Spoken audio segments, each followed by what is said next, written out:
Magandang hapon mga ka-bonsai. Yan. Ating bibidyoan ngayon itong aking mga munting bonsai dito sa aking munting hardin. Yan mga bonsai, yangya or terminalia puntalya.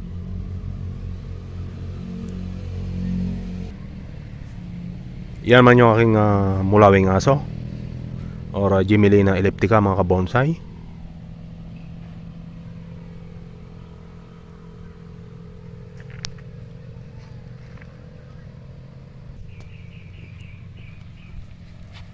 Yan, ito naman yung aking Picosa virens.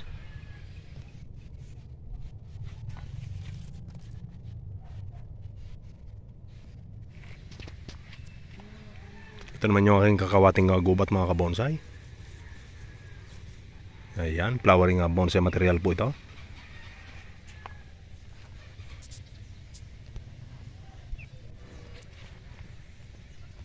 At ito naman yung aking Picosa Green Island or Picosa microcarpa, yung kanyang scientific name. Ayan, iba po yung Picosa nuna mga kabonsai. Bilog po yung dahon niyon. Ito ay medyo may patulis sa kanyang dulo. Kaya ito ay tinatawag na Green Island Picos variety.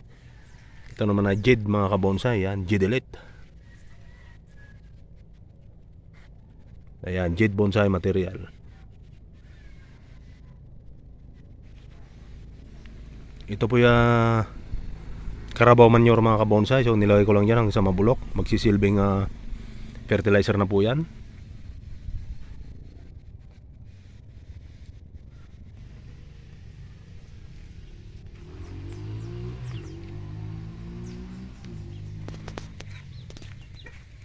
Ito naman yung aking bugumbilya na white is plus mga kabonsai. Hindi ko muna siya winair kasi maraming bulaklak. Ako nang hinayang.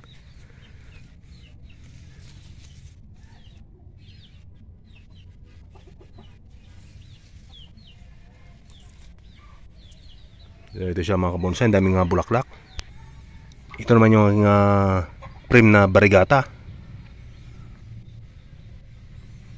or variegated Argawa Taiwan.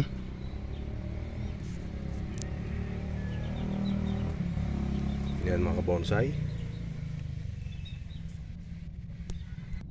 Mayroon din tayong micro bluebell dito. Ayan, may bulaklak.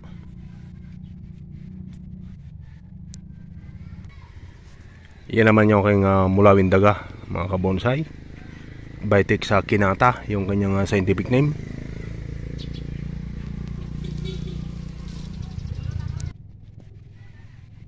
Ito naman yung aking dwarf melendres mga kabonsai. Ayan, daming bulaklak.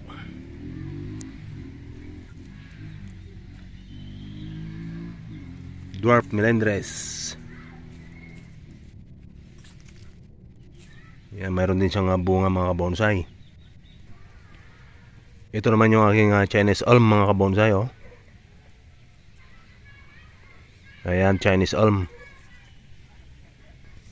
At syempre ang aking sampalok na cascade. May bunga po ito mga kabonsai, ano? Ayan, dito pa yung isa. Ayan, may mga bunga yan mga kabonsai. Ito naman yung aking mulabe na bonsai material. Vitex parviflora, tugas. Ayan, mulawin, tawag ng iba.